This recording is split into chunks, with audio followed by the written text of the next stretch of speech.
other couple of useful facts about IPv6. Soft handover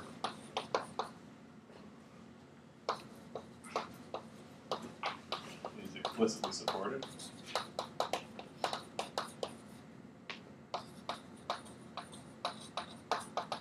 So in other words, and that's a consequence of this address binding. I can send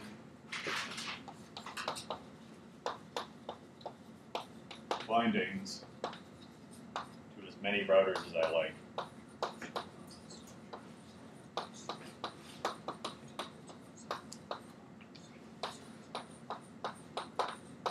So in other words, I can simultaneously maintain two address bindings at two different routers, both in two different foreign networks.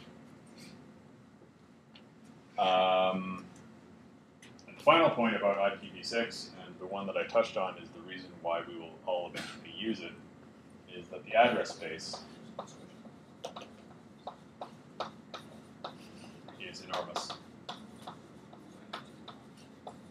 So we concluded that the IPv4 address space contains about 4 billion addresses.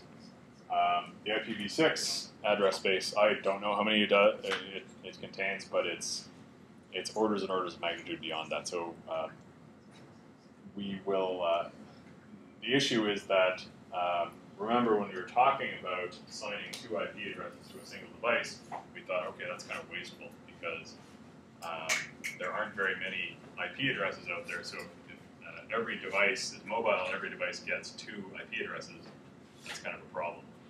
In IPv6, because the address space is enormous, we can assign almost literally as many addresses as we want to a device, and it won't cause any significant problems. That's what we see now. That's right. And they're much harder to remember off the top of your head. Yeah. Because they're all hex codes and things. That's right. So that's a bummer. So I don't know. Maybe one day we will assign IP addresses to every grain of sand or something, and then maybe we'll run out. But for now we're good. So next time we will talk a little bit. We'll finish off our discussion of the network layer by talking about micromobility in IPv6, and then all next week we'll be talking about transport layer.